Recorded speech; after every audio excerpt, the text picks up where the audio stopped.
And I feel like we should just all address the elephant in the room. I'm sorry. I think for season 2, basically the writers just said, let's make everyone hit rock bottom, shall we? So, fun fact, Love Alarm season 1 is actually the very first K-drama I watched, so it really does have a special place in my heart. And when I heard that season 2 was coming out, I basically binge watched the entire season. I know that was a couple weeks ago, but at this point I've gathered some thoughts and I'm gonna share them with you guys today. Let's just start with season 1 now. So, Love Alarm is this new, technologically unexplainable app that can basically tell if someone within a 10-meter radius loves you. So, for example, couples would ring each other's love alarm, but then also when someone sees someone on the street that they think is really hot, they would ring their love alarm, which to me seems more like attraction than love, but I guess we shouldn't focus too much on the details. It basically tells you when someone is like really into you. I do think the concept for the app is very intriguing because it's changing the way that dating happens. So basically, instead of someone telling you, oh, I like you, they would just kind of get closer and then ring your love alarm. So I do think that's interesting, and I like that they've really incorporated that into the series throughout the entire story. The series follows a high school girl called Kim Jojo, and yes, that is her real name. She basically has quite a sad story. So both of her parents have passed away, and she lives with her aunt and her cousin. Her aunt doesn't like her because she doesn't like that she has to take care of her. And then her cousin is called Gulmi, and she's just your typical bad girl in a movie, kind of popular, pretty, and very selfish. And she also doesn't like him, Jojo. So that's a little unfortunate for her on that front. And then we have Sano, who is very, very good looking and comes from a very, very rich family, which actually does seem to be a recurring theme in K-dramas. Granted, I have seen like 3 K-dramas, but there always seems to be a guy that's very good looking and very rich, and in Love Alarm, it's Sano.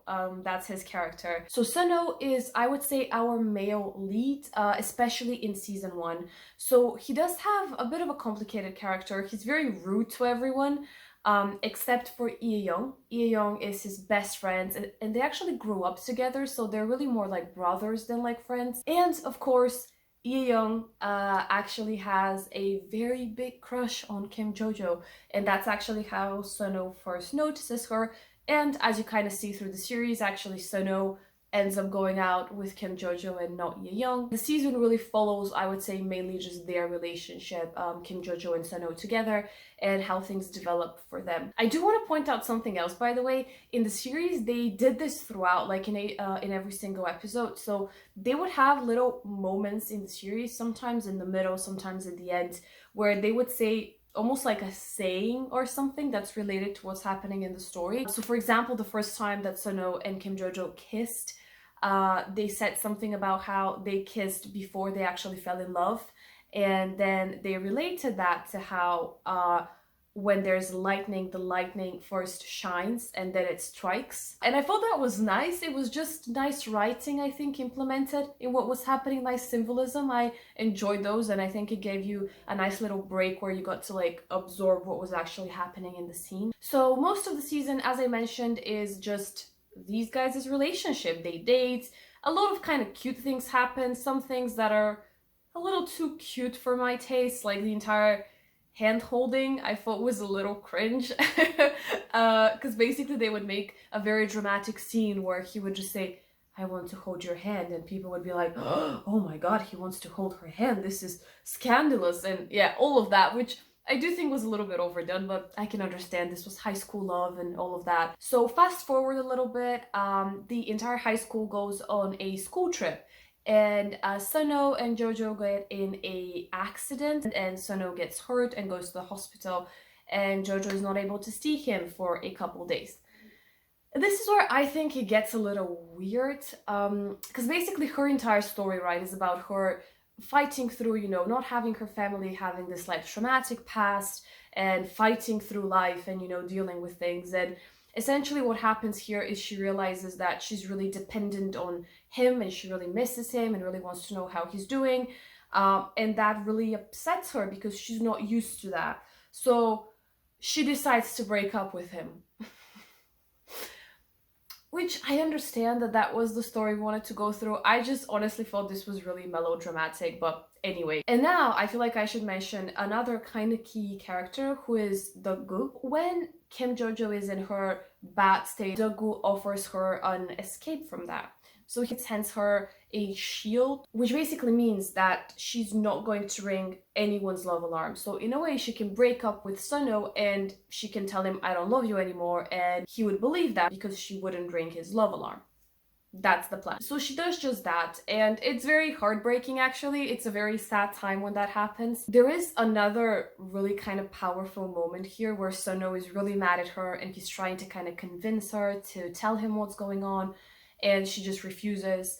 And then he says, always keep your love alarm on because you're gonna notice how after some time I'm gonna stop ringing yours. And then they just go on in the episode and kind of show how that never happens, and every time he walks past her, he rings her love alarm, which was a very heartbreaking moment if you ask me. And that's really how the first part ends, I would say. And then there is a jump a couple of years in the future.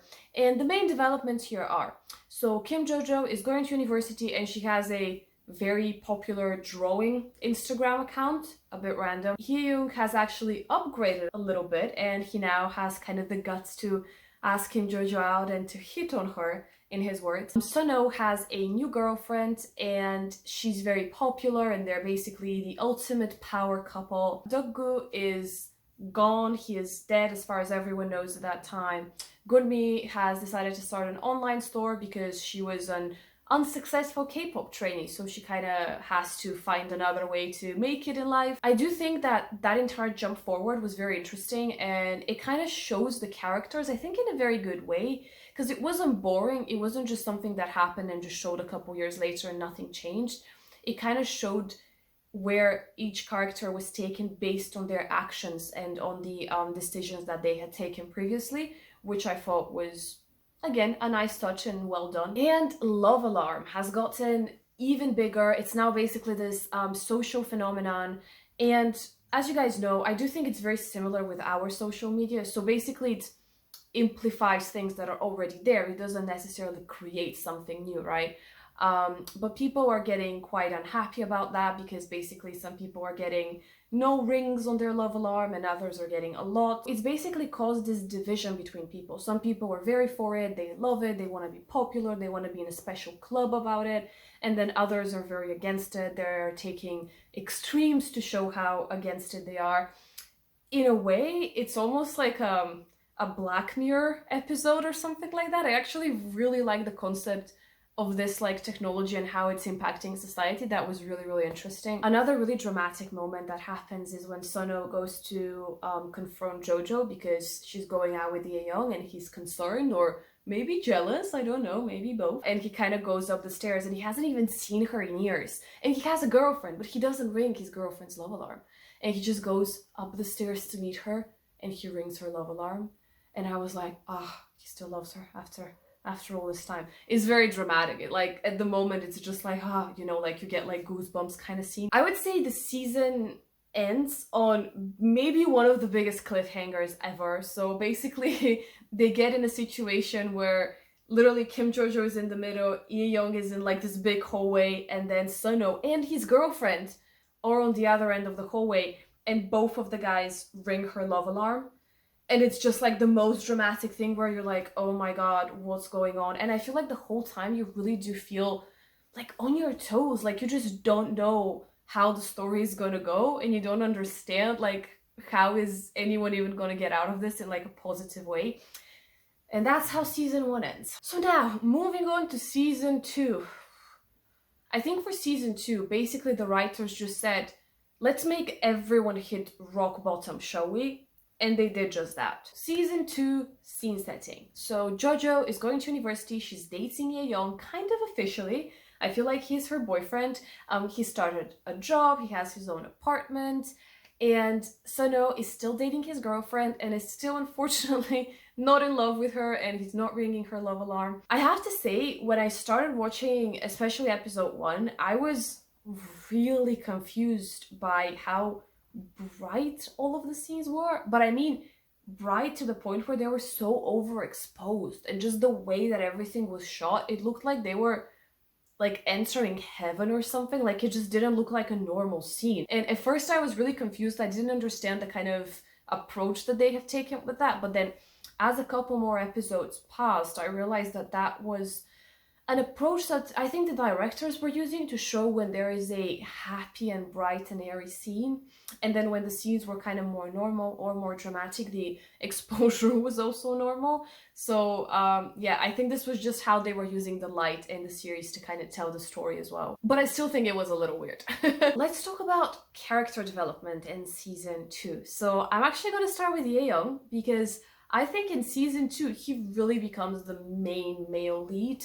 In season 1, it was definitely Sunho. In season 2, it was Ye Young. We see a lot of him. We see his apartment, we see his work, we see him dating Jojo a lot. We learn more about his past, we meet his dad.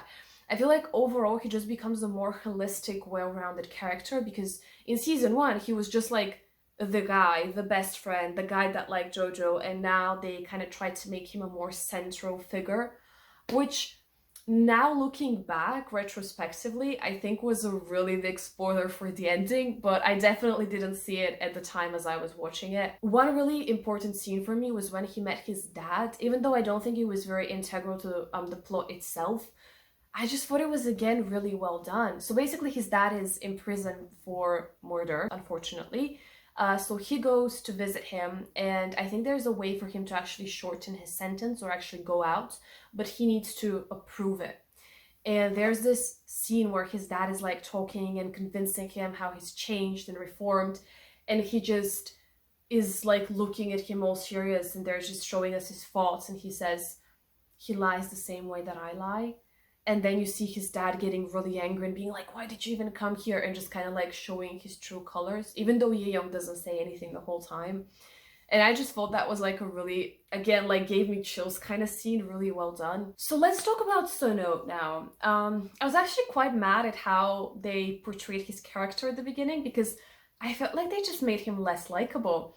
They just showed only bad parts of him. So basically every single scene we see him in, for at least the first couple episodes, he's either stone cold and just expressionless and rude to people, or he's just like full on shouting in rage at someone, and that's the only thing we see. However, as the episodes kind of go by, you really start to understand him a little bit more, I think, because he's with his girlfriend and he treats her well, but he doesn't really love her.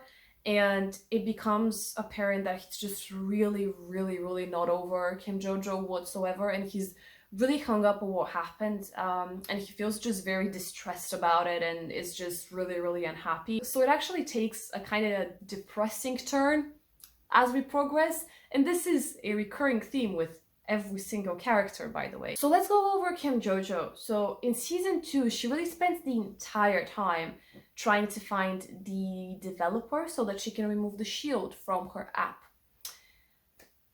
And I feel like we should just all address the elephant in the room, that she could have just told people she had the shield. Like, it was like a visible thing on the app, you could see the little shield.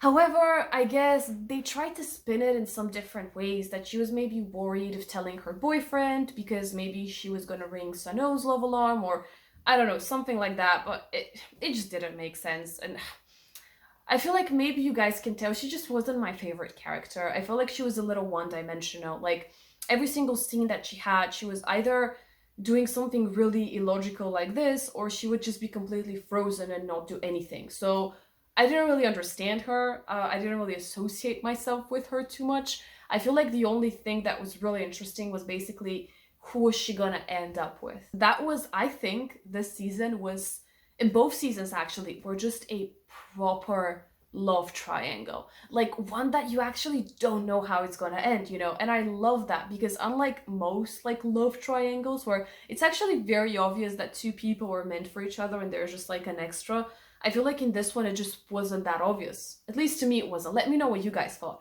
But yeah, I felt that that was just interesting, and it really did like keep me on my toes for the entire 2 seasons. Gurmi was actually my very favorite character transformation. In season 2, she just completely turns with the help of Dogu, who turns out is alive.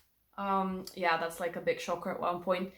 And she basically learns empathy, especially for her mom, which I thought was just a very important thing for her to learn.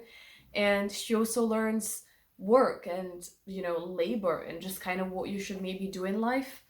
And I thought that that was just really nice. And I was actually very happy that that happened. I knew that she was a really bad character, but somehow I didn't hate her. And I always like really wanted her to do better and to get better throughout the series.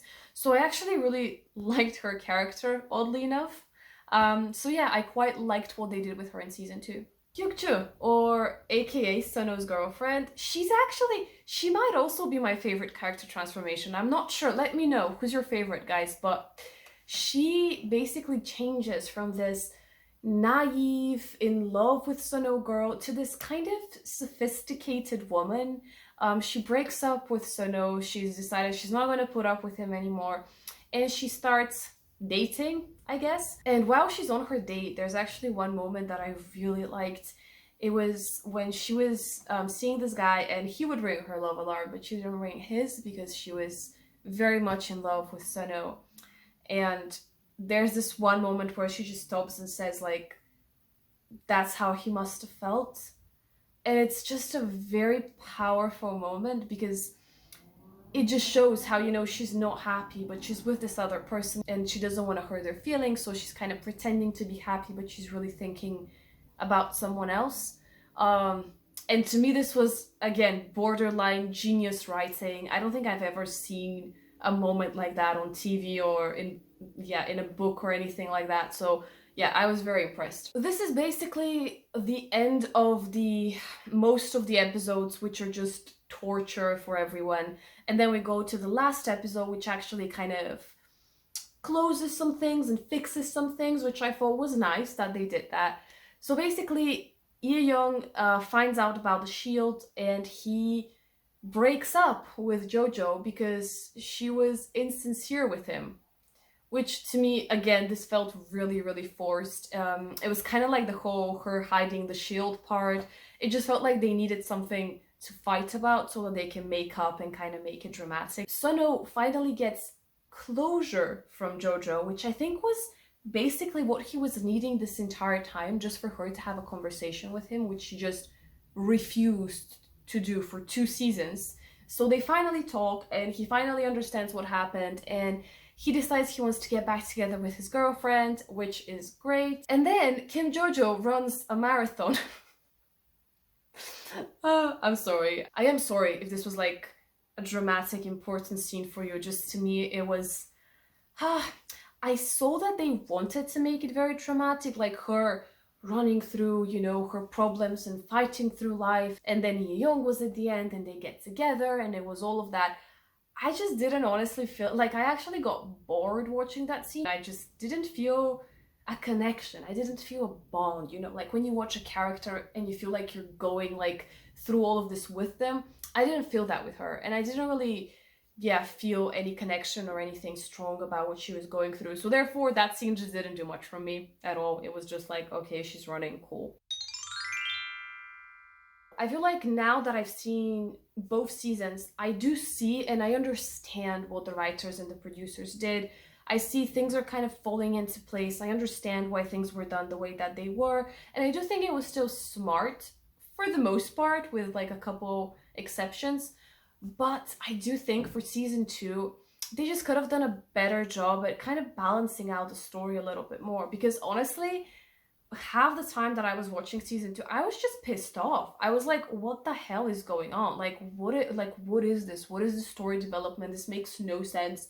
And I feel like I could have enjoyed it a little bit more if it was a little more sensible, for lack of a better word.